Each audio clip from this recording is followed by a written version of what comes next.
All right, in this lesson 6.3, proving identities, pre-calculus 30. This would be in our McGraw-Hill Ryerson textbook, pre-calculus 12, and it's on page 309. And so what we're doing is we're proving identities. Now, in the previous two sections, we have been leading up to this.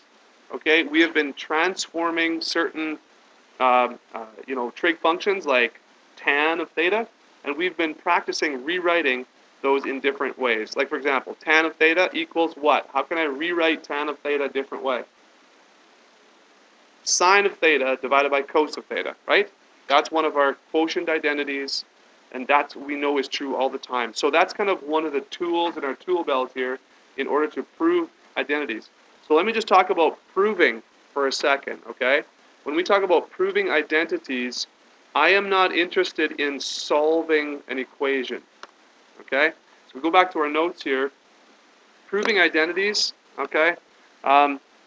We are not solving an equation here, okay? That's very important.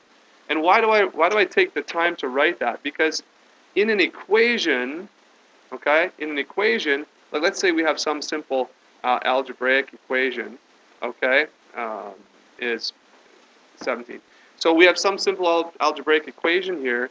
In order to solve an equation, I basically have to start by treating this as equal. Okay, that's the first step.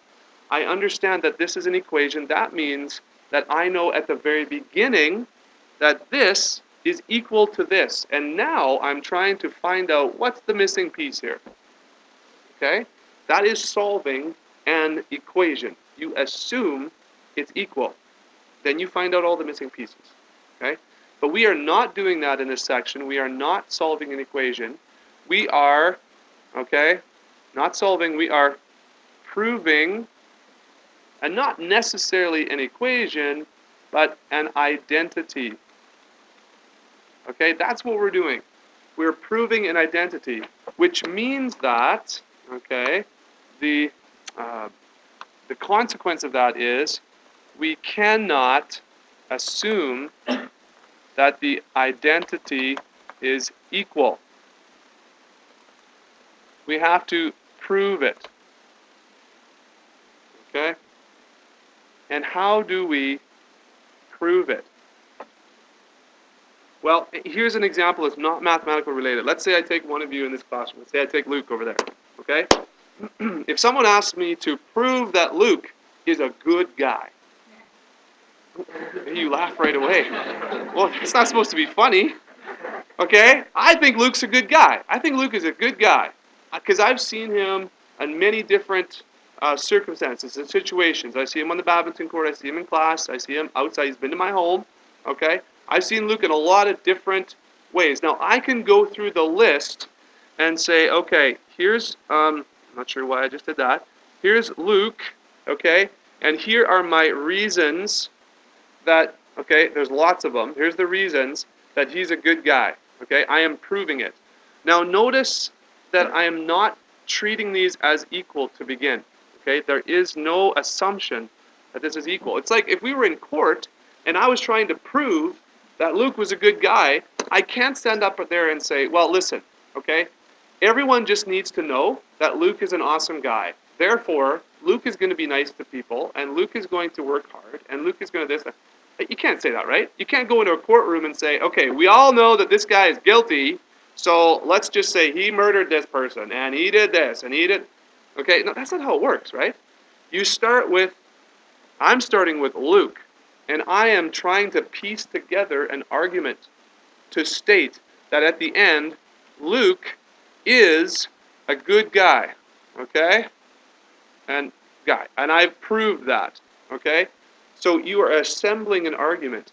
So that's different than working with an equation. Now, how do we translate that into math, okay?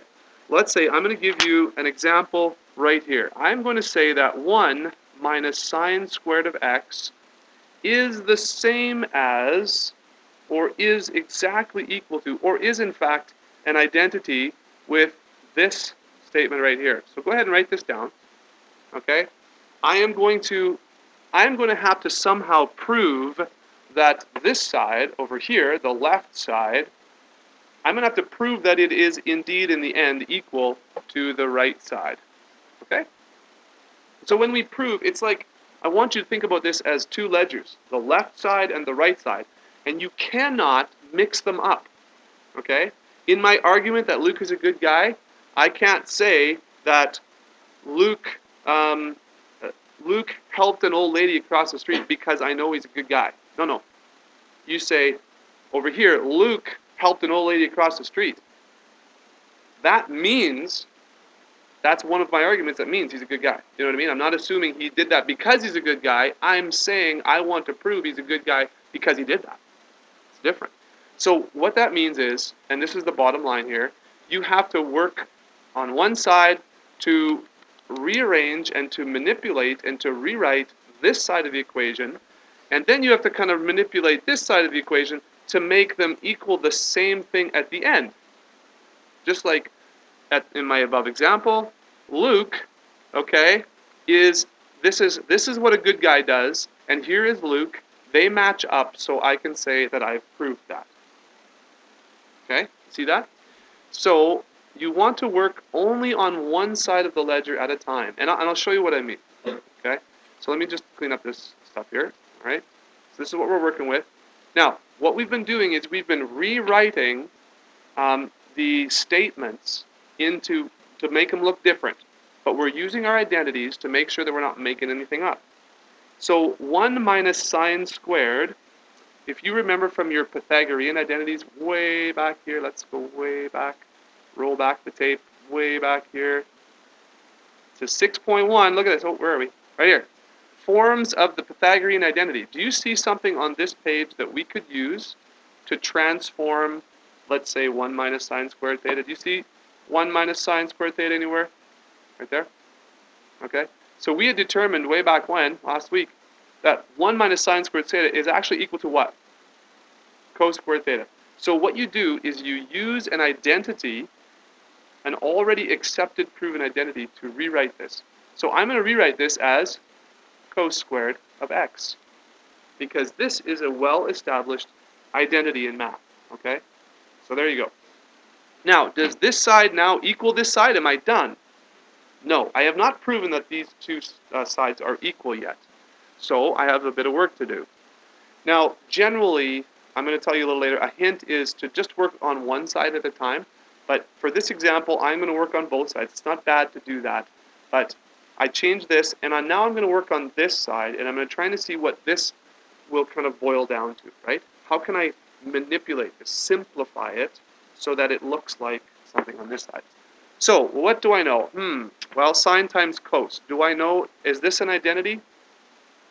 Not just sine times cos, no. Okay, what about cotan? Can I rewrite cotan of x in some? Yes. There's the reciprocal identity. So I'm going to do this. I'm going to say sine x times cos x times, I'm going to change this to 1 over tan x. That's an identity. It's actually 1 over sine x over cos x, right? Which is actually cos x over sine x. All right? All right. So now that we got that straight, sorry about that. So this is, cotan is 1 over tan, which is 1 over sine over cos, which is cos over sine. So this may not look like anything too serious is happening, or it might look like, wow, we're making this way more difficult than it needs to be, and I don't get it. But look at this, what's happening. If you look at this as a factor in the numerator, and this as a factor in the denominator, we have sine divided by sine that cancels out. And then what is cos times cos? It's cos squared x. Okay.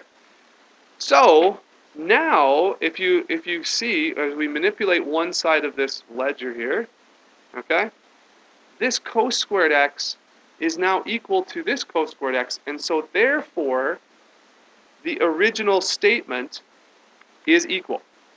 That is an identity. Okay? So you would say that this is proven. It's proven. All right? And this is the work that you would show. You would show kind of your work on both sides. I would see that, hey, this transforms properly to cos squared x. This transforms properly to cos squared x. and then you've proved it. Okay. Now there instead of saying proven, there's actually a kind of a little Latin statement which can be abbreviated, which we generally use in proving these identities. When we're done proving the identity, you can write this: Q E D, which is short for, there's a Latin phrase, I don't know if it's in your textbook, but it is quod erat demonstrandum. It's Latin, and it means that which was to be demonstrated. Okay? So instead of writing proven from now on, you can just write QED at the end, and that signifies that you are done. It's kind of like now I rest my case. If you're in a court of law, right? I rest my case. So that's what that's saying. Right? All right, so let's make some notes here. Let's make some notes here on how you go about proving. And of course, there's going to be tips and hints as we move through, but let's just write some things down here. All right, some notes on proving. To prove that an identity is true for all permissible values, it is necessary to express both sides of the identity in equivalent forms. All right? It is not enough to plug in values and just to check to see if both sides are equal. Okay? Because that's not a proof. Okay? You have to show in a way that there is no doubt that this is true for all values. So the way you do that is you express both sides in equivalent forms. You cannot graph both sides. Like in your textbook, okay, I'm going to just zip over to your textbook here. In your textbook, one of the ways that they verify an identity, see there's verifying versus proving. One verification would be to graph both sides and to see if those graphs are the same. That would be a verification, not a proof. Okay? As well, verifying numerically. See, this is another thing. You can substitute a value in there and you say, hey, both sides are equal. But that's not enough for a proof. The only way you can actually do that is to make the left side equal the right side. So this is the equation that we did. This is the example that we did. And I should have looked at my notes here when I went back and erased that. But anyways, see that? See how the left side here, cos squared x equals cos squared x. So if they both all boil down to the exact same thing, we can prove.